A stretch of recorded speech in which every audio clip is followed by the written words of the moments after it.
started. We do have everybody muted right now. We certainly welcome you to ask questions as we're going along through the chat window. We have several people that will be monitoring the chat and can answer those questions and get those questions to our presenters as well. Towards the end of the webinar, we'll have a specific time for question and answers, and we'll unmute or give you all the ability. You're welcome to ask them verbally towards the end of our session. This session will be recorded, and we're glad to provide that recording to you when this is over. Sometime tomorrow or before the end of the week, you'll get another email from us regarding this webinar, which will be a link to the recording. So you're welcome to use that and pass it along to others as well. For those people that were not able to sign in today but did register, everybody will be getting a link to that webinar, to the recording. So with no further ado, we'll get started. I'm going to hand this over shortly to a couple people here at Duncan Parnell to talk about Esri field maps and how we've been using it, getting started for that. And we hope that you can get some good, useful information out of it. Duncan Parnell has been in business for about 75 years now. Still a family-owned business, which is rather unique, is the way most businesses have gone. We serve our clients from the Maryland, Delaware area all the way through Florida. Quite an expanse that we cover. So we look forward to providing information to you today, and reach out to us with questions. For this, I will go ahead and two people that will be presenting today. Peter Thompson has been with us for several years now and focuses on utilities, but comes to us with a great Esri background. And then our second presenter is new to us. Charlotte Davis has recently joined us as a training and support specialist, and she'll actually lead off and get us started. So take it away, Charlotte. Thank you so much, York. Thank you everyone for being here today. I'm really excited to be with you today to talk about field maps. So what we're going to cover today, we're just going to talk about field maps as an introduction. We're going to discuss field maps in regards to its comparison to collector. We're also going to have a demonstration about how it connects to GNSS receivers, and also how you can collect some data in the field, just as a demonstration. And then, as York mentioned previously, we'll have some time for questions and answers, and you can always put your questions in the chat window.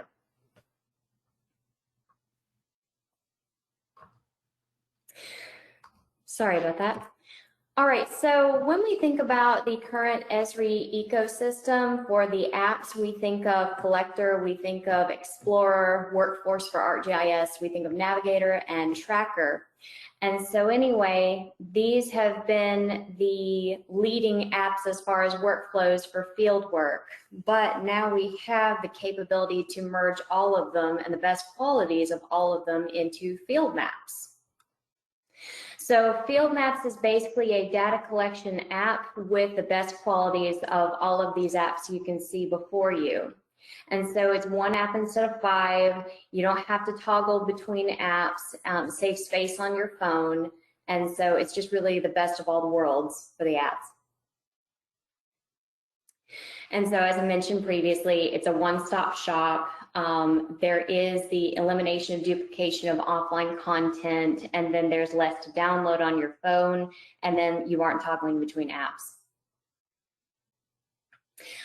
All right, as far as the comparison of field maps to Collector, it's a lot like Collector, but it does have the capability of Collector, and the familiarity of Collector, but with more capability.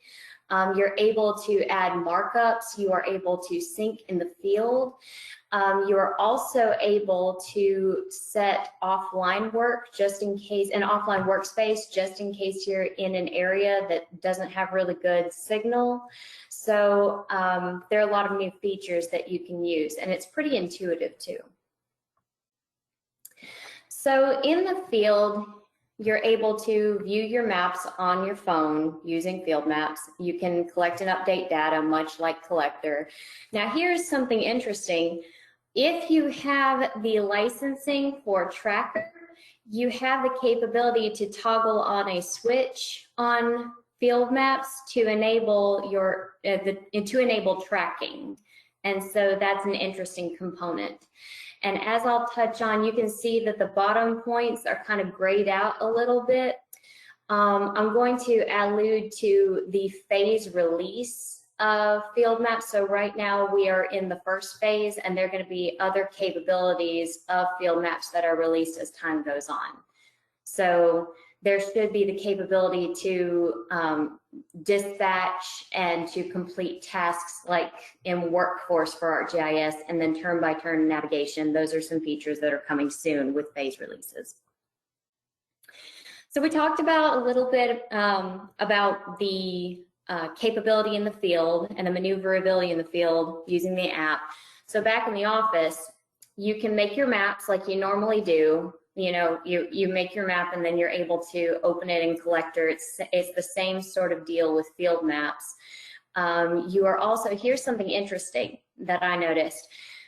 Unlike Collector, you have the ability to access the Field Maps app on your desktop, and that's where you manage your offline content. Then you can, of course, create and preview your smart forms. And I touched on look and feel earlier. As you can see in this background graphic, here's kind of what the app on the desktop looks like. So you have that capability. It sort of looks like a dashboard, and then you have the Field Maps app. And so it looks a lot like Collector, and it's very intuitive.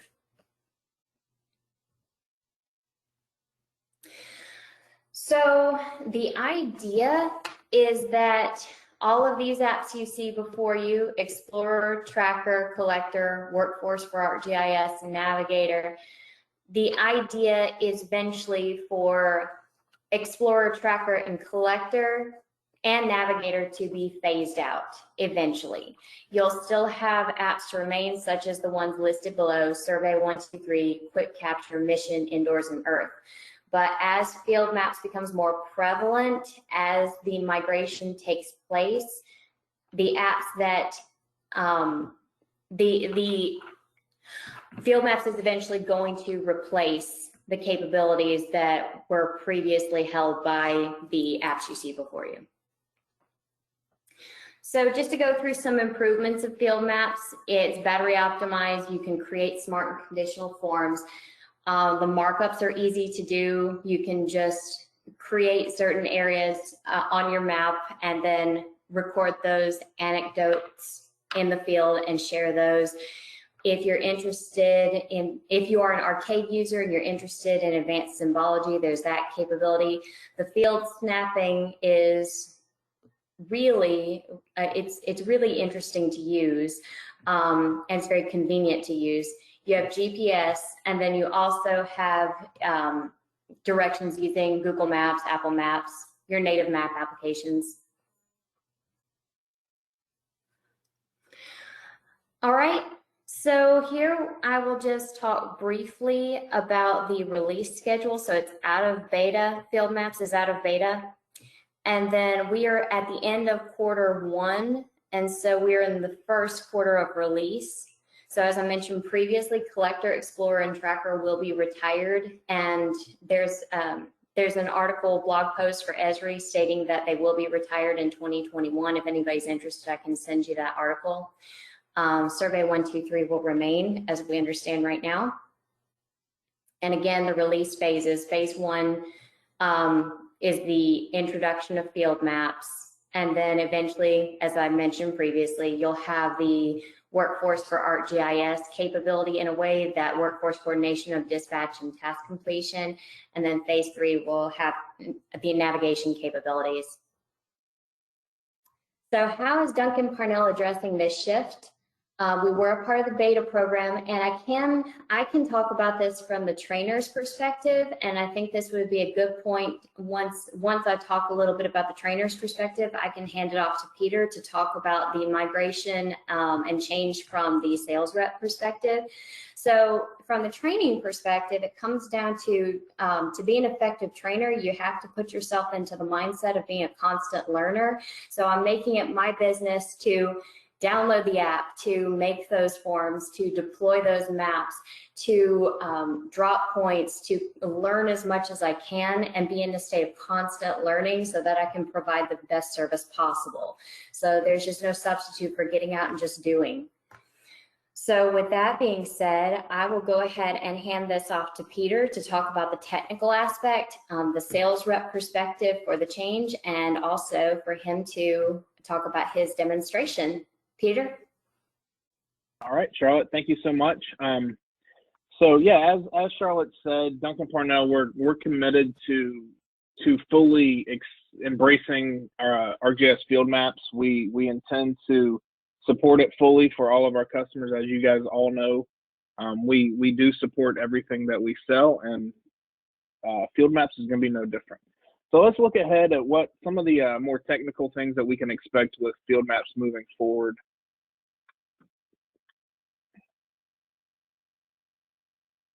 All right, so utility network support.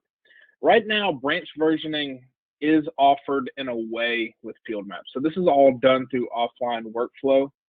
That works similarly to traditional versioning. So you check in, check out a offline workflow, check it back in. But the underlying runtime of field maps will eventually, hopefully soon, support full versioning, just like you would in an SDE environment. Versioning will be handled in the portal ArcGIS Online environments. It will not be handled through the mobile application. So it's going to really give a lot of peace of mind for managers in that the guys and gals in the field are not going to have to manage their own versioning. Everything will be done through portal ArcGIS Online.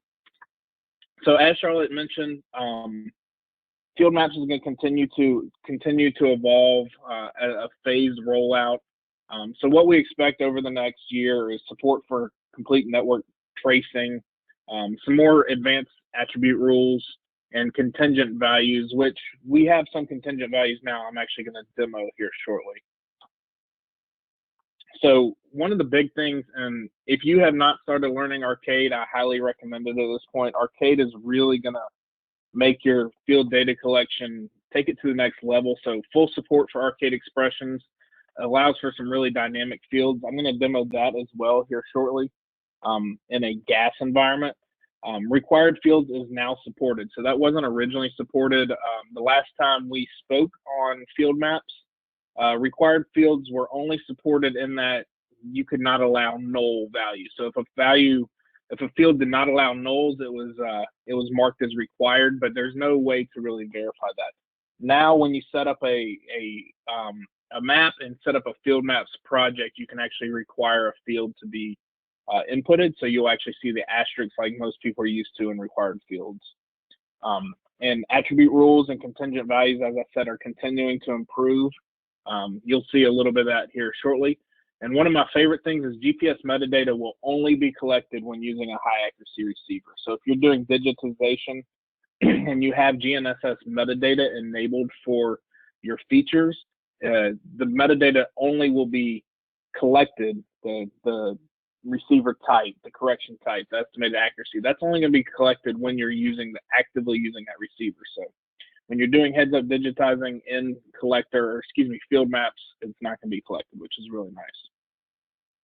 And then question we get a lot is, what about Windows? So at this time, Windows 10 has not been rolled out for support of field maps. I don't foresee it.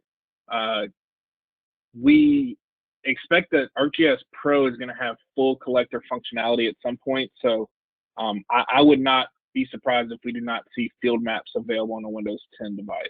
And it absolutely will not be supported with Windows Mobile or Windows CE, as those have both been discontinued by Microsoft.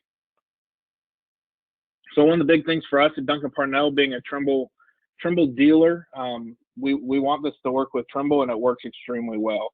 So Trimble Mobile Manager is the replacement for what a lot of people might remember GNSS status. Trimble Mobile Manager is going to completely control the receiver. There's a lot of benefits to that. We now support GEOID for Orthometric Heights, so that's a very important thing to me. I really value having that GEOID. So we actually are able to download a GEOID on Trimble Mobile Manager, get Orthometric Heights directly into Collector. So if your feature class is Z enabled, you will now have MSL or Orthometric Heights. No more having to run specific scripts, do multiple vertical datum transformations. It's now completely supported. Support for R series receivers, so that's R2, R1, R2, R10, or excuse me, R8S, R12, R12I will all be supported. Some of the functionality of the higher end survey receivers, such as tilt compensation and the R12I, will not be supported, at least initially. I'm not sure if it'll ever will be. But the other big thing for us in the GNSS game is we have improved coordinate system handling for correction. So we can set better define our coordinates for our local corrections, such as your VRS, your RTN networks, and as well as RTX and other correction sources. So that's really, really a big improvement for us. So with that said, we're going to jump into a demo. What I'll be demoing is the TDC 600 with the Trimble Catalyst. So Trimble Catalyst is our on-demand soft GNSS receiver. And we will do, excuse me, I'm reconnecting my device really quickly. All right, so here we go. So what I'm going to do is I'm going to go ahead and launch Trimble Mobile Manager. Now, full disclosure, I've got Trimble Catalyst running already on this device. Wanted to go ahead and get it set up, get corrections set. But we're going to walk through the process for launching Trimble Mobile Manager, connecting Catalyst, setting your correction source, and then making sure everything's set correctly before we launch Field Map. So the first thing I'm going to do is go ahead and launch Trimble Mobile Manager. And again, as you can see, in the interest of time, went ahead and connected to Catalyst. This is directly outside of my window. So I do expect our accuracies are going to fluctuate some. I'm less than a foot from my house, and I've got another house directly next to me. So don't be surprised if our accuracies float around quite a bit. So what I'm going to do is go ahead and click the hamburger button in the top left-hand corner. And this gives me all of my control settings for the Trimble Mobile Manager. I'm going to come down here to GNSS configuration. And I'm going to set a local VRS subscription. So I'm here in Charlotte, North Carolina. I'm going to use the Charlotte VRS network for my correction. So I've set to custom local. The protocol for VRS is ntrip. And then you can see our server is rtn.nc.gov. That will be specific to your source. Again, here in North Carolina VRS, that is our server. And then my port is 2101. And then my mount point is VRS CMRX. I have set my GNSS source reference frame to auto. You can change it if necessary. If you know what yours is. For instance, ours in North Carolina is NAD83 2011. And then username and password. I'm going to leave the GNSS output to auto. But here's the big one down at the bottom. This is the GEOID. This is what gets me really excited with Trimble Mobile Manager and Collectors having this GEOID available. So set the GEOID. You can download whatever GEOID is necessary. Here in the States, it's GEOID 18 CONUS. So that's for just about everybody that would be on this call will have that GEOID set for Orthometric Heights. And then I can again come back here to home, go ahead and turn on my Catalyst, and it will go ahead and launch it and get connected. So while that's running, it's going to go ahead and connect. I want to go ahead and launch Field Maps. So again, Field Maps looks almost identical to Collector, at least for the initial setup. So it was built on the Collector code. So I'm going to click on the little man icon in the top right-hand corner, and we're going to leave our provider as integrated when using Trimble Mobile Manager. For some of the R series receivers, you can change your location provider to those R series, but we've seen from our testing that leaving the providers integrated works just fine. But we do want to make sure we set our correction profile and our location profile. So this is going to be based on the coordinate system of your correction source. So in our case, it's NAD83 2011 here in North Carolina. And then the coordinate system of your map document. If you are using ArcGIS Online, it will always be Web Mercator. If you are using Portal, then it's going to be dependent on the base map that you use. So we're going to go ahead and add a profile. So GNSS coordinate system, again, NAD83. So I hit the search button in the top right-hand corner, and I simply search NAD 1983. And we've got two options here for NAD83 2011. Either one works just fine. I generally pick the item with the higher WKID here, just because that's the newer of the two, but it will select either one. Either one works just fine. From my understanding, that WKID was improved when some of the stuff in Puerto Rico was added. So then we simply hit next once that's selected. And the map coordinate system, again, we're using ArcGIS Online. So this map coordinate system is going to be Web Mercator, so WGS 1984. The easiest thing to do is just search web. And then we want web auxiliary sphere, and we want the higher WKID. So that was the bottom one that I selected. So now we know that a datum transformation is necessary because we're going from NAD83 to Web Mercator, or WGS 84. So just simply hit next, and I'm just going to zoom in roughly. You can hit the little icon, it'll zoom in to where you are. You don't have to necessarily be that tight. You just want a good general area for data collection so that you can narrow down the the datum transformations available to you. And then it's just going to be the first one. We want to go from WGS 1984 ITRF08 to NAD83 2011. So we will select that, and then next, and then it's going to give you the option to name it. I'm going to name it North Carolina VRS. I've already got one, so I'm going to go ahead and name it 1. And I'm going to add that, and then simply select it so that it is now the current location profile.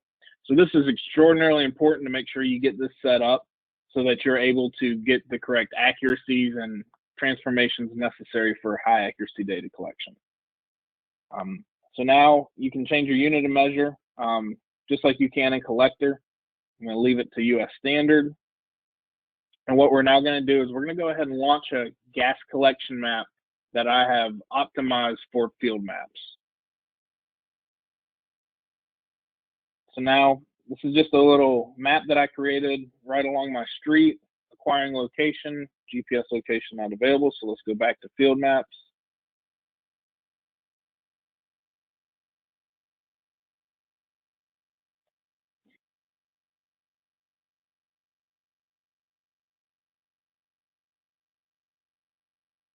All right, so now we're cruising at the right accuracy.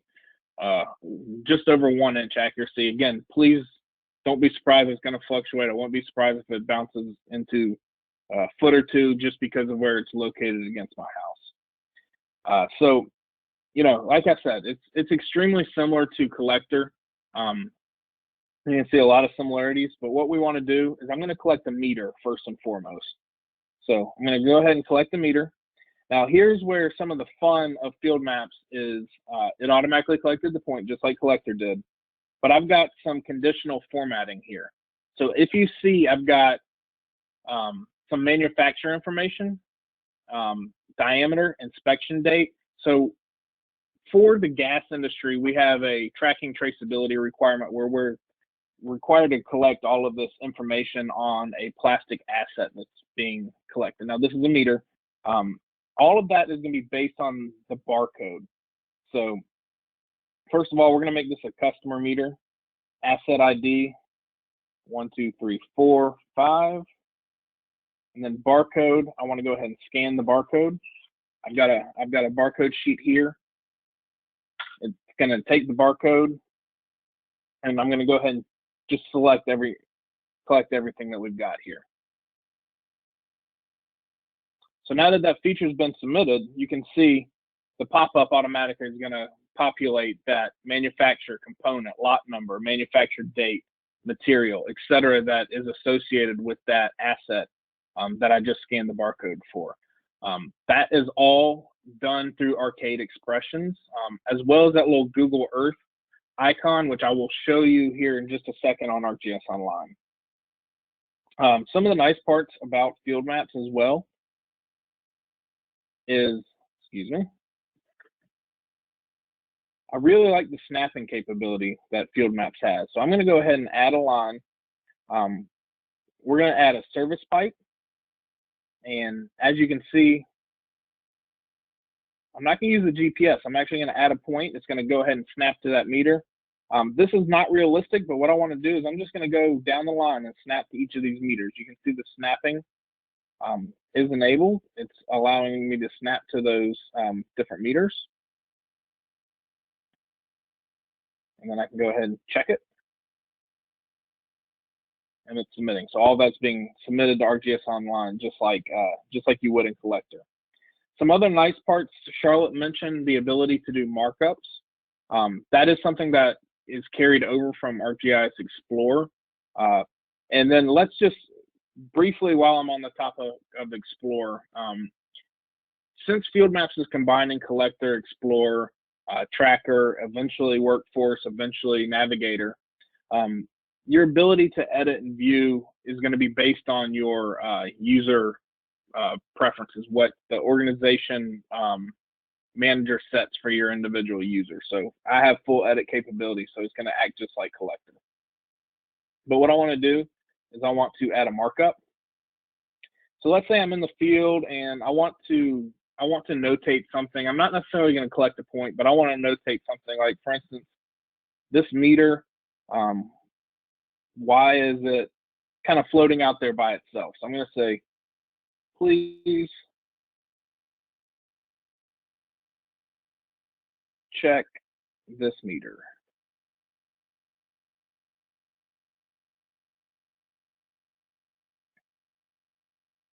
I'm going to add that.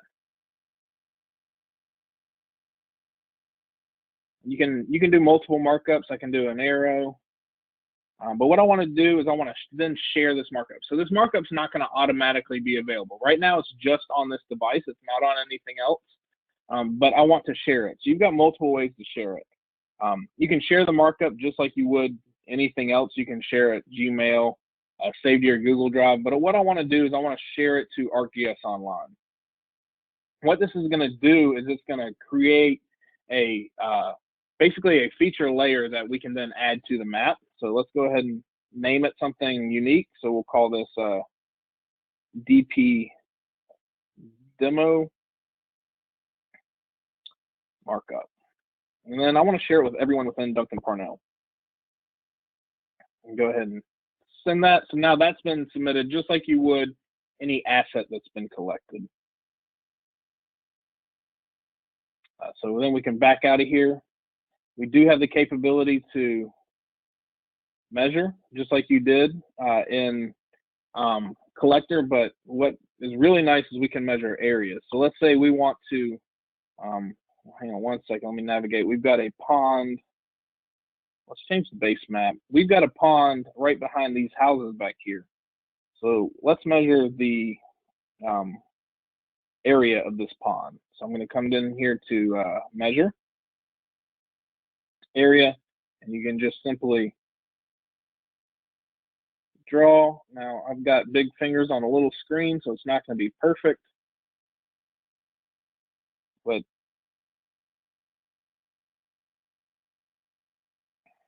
and we want it in square feet. So we've got 23,000 square feet, it says down here at the bottom for that pond. And then I can simply delete that. So a lot of cool stuff that we can do in field maps. That's what I want to show mostly on the, oh, one quick thing. I keep saying Orthometric Heights. What's really nice. So I'm going to click here on GPS accuracy and get some of the information for that, the GPS.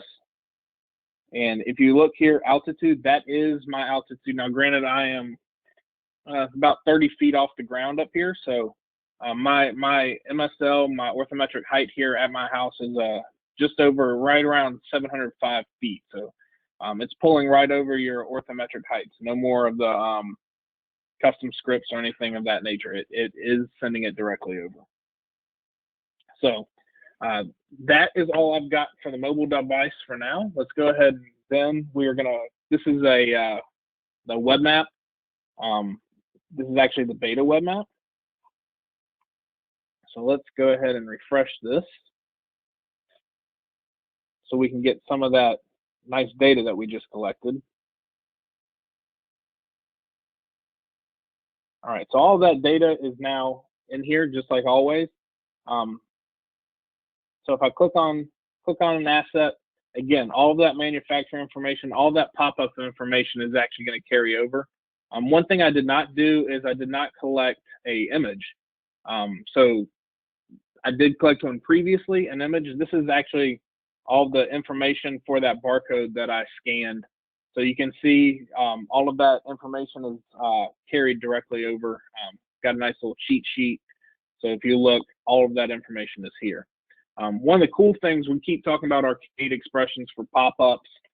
These are all done via arcade expression. This little thing here is a Google Earth Street View arcade expression. So I click on that, and it's going to give me the street view of exactly where that point's located. I can do that for every single point along this map. So really nice for you can make this a viewable map so that your folks at the front office will be able to quickly see whatever asset you're clicking. Somebody calls and says, "Hey, we've got this pedestal here. We've got an issue with." You can click on the map and quickly pull up the street view for that. So that's something that we've done with a custom arcade expression. Really neat functionality there. So again, we want to go ahead. We did a markup for this particular meter. We want to know why it's kind of floating off by itself. So I'm going to come here and add data. I'm going to browse layers. It should be the very first one available, but apparently it is not. So I'm going to simply search mark for markup. It did not pop up. Let's see DP demo. And of course it's not there.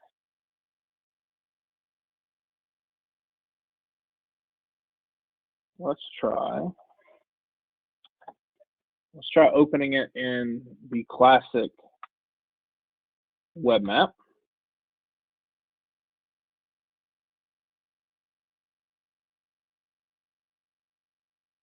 So it is there. Some of the functionality in the beta web map is not available, so markups may not be available yet in the beta version of the web map. So this is the traditional web map. Most of the same functionality, the same pop-ups, everything's going to carry over.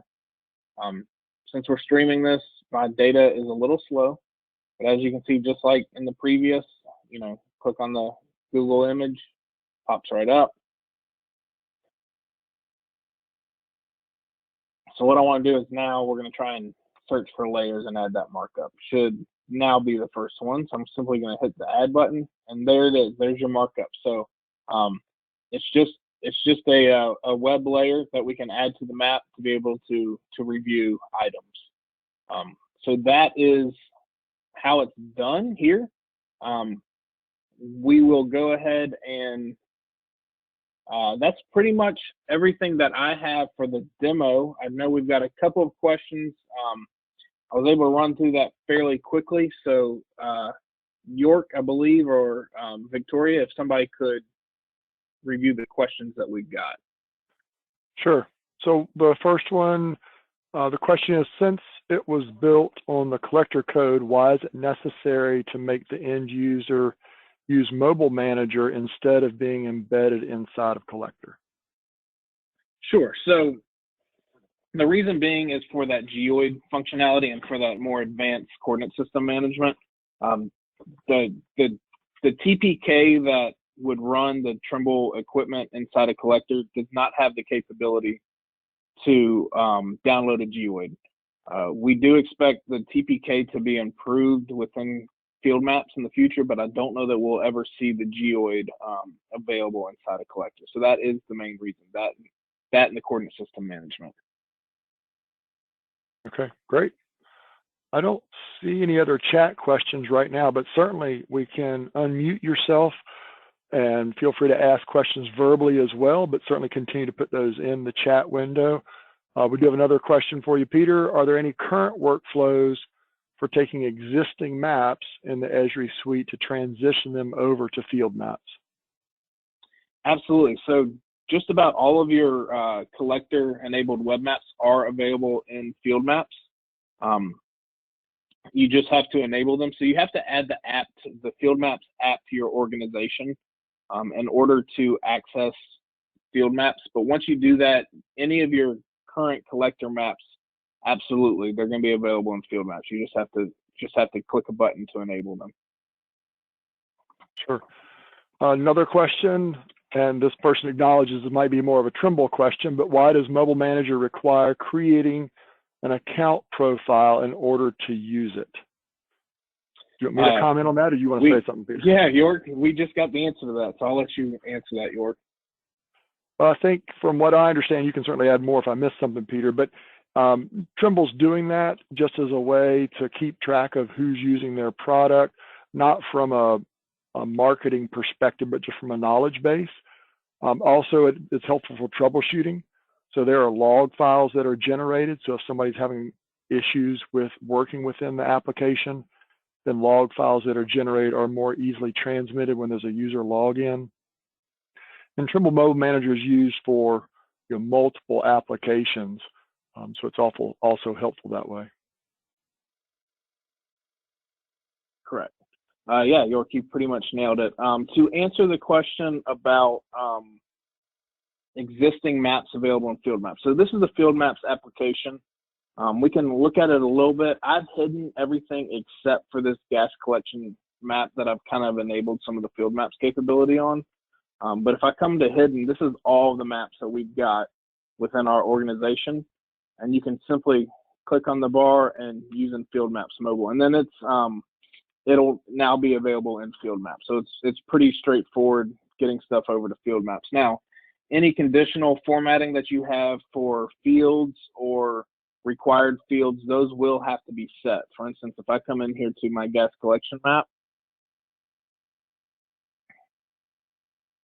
and open it and I come to content, and we were working in meters and forms, I'm going to convert to pop-up. So here's all the asset information. So let's say I want asset ID required, you simply click required. Conditional visibility are just arcade expressions. One thing I had done that got deleted. So one thing, be very careful of, this is a quirk of Field Maps as it stands right now. If you save something in the web map, the existing web map, it's going to overwrite whatever you have in the Field Maps application. So try and keep them separate. For instance, one thing I had done, and I'll try to show this kind of briefly here. It's not going to let me exit here.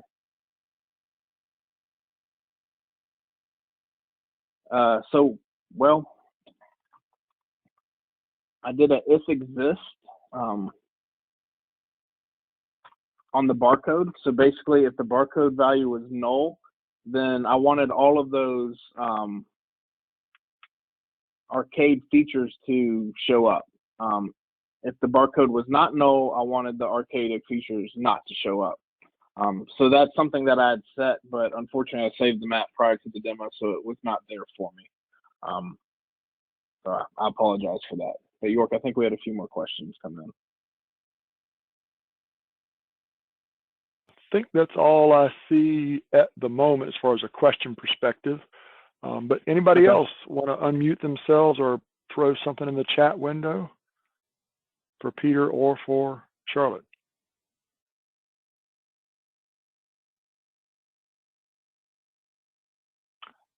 I don't see anything else here, but we certainly welcome follow-up questions as well.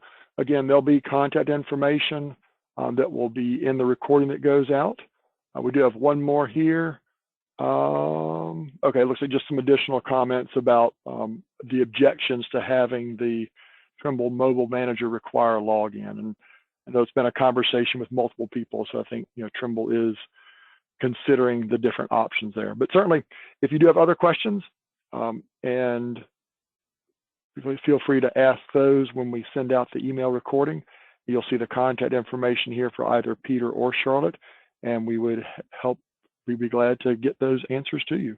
Do have one more here for you, Peter. What website would you recommend to start learning about arcade expressions? Sure. So Arcade is built off of the Python language. So if you know Python, Arcade is going to come fairly easily. Esri has a ton of resources on their website because Arcade is specifically for Esri. So they've got all kinds of resources on their website. I usually just Google a specific Arcade expression that I'm looking for and able to find it. So Esri's got plenty of resources for Arcade. Okay, great. Anybody else here? A last moment question you'd like to type in or unmute yourself and ask? Great. Well, thank you all for your time today. Thank you, Peter. Thank you, Charlotte. And we'll look forward to seeing you all next month. Thank you. Thank you.